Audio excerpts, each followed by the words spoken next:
Hello everyone, this is Many Ninja speaking.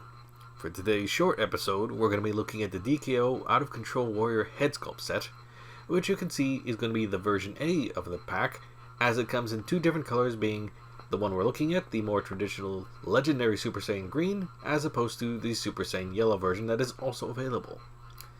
Looking at the clamshell, we can already see we've got quite a few different faces going along there, along with an additional hand that has been included, the pointing finger, very important accessory on this channel particularly, as well as two different neck pegs, which apparently when we take a look at the two different head sculpts here, one being translucent, the one in hand, and the other one being more of a metallic finish, they have an interesting little feature in there because the neck peg can be plugged into the bottom of either one of them, that I suppose makes this also fittable for not just the Beast Deities Fenrir, which this has absolutely been designed for, but I'm guessing one of them is intended to go with a more of a SH Figure Arts version, which technically might work, but I would say might be a little out of scale due to the obvious size difference between the two toys.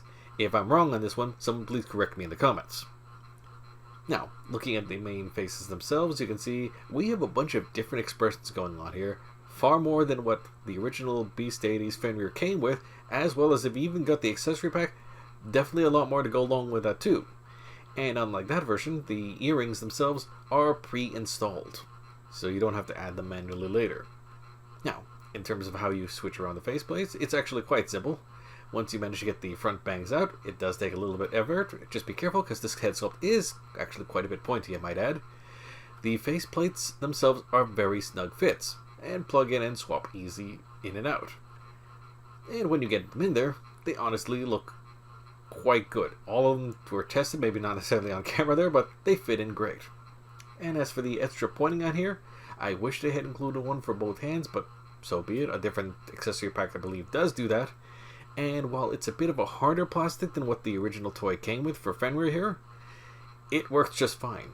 With a little extra effort, you can push it in there, and aside from maybe a slight, like a shade or two different on the skin tone, it's very hard to tell. Like, even on camera, it's very difficult.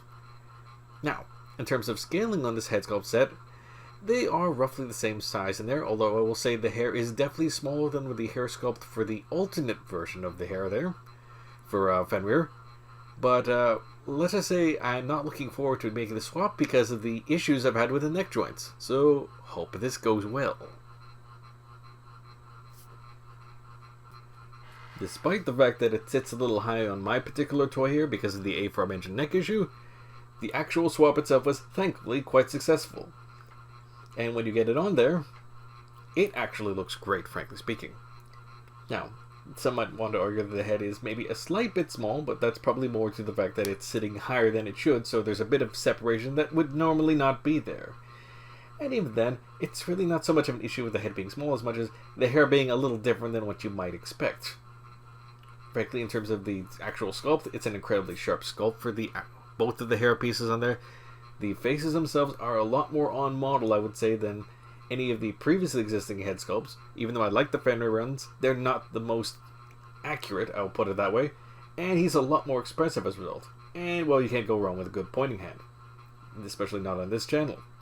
So, all in all, I think this particular head sculpt set is still available in a few different places. Omnime would probably be the first one that immediately comes to mind. So, yeah, I can safely suggest that.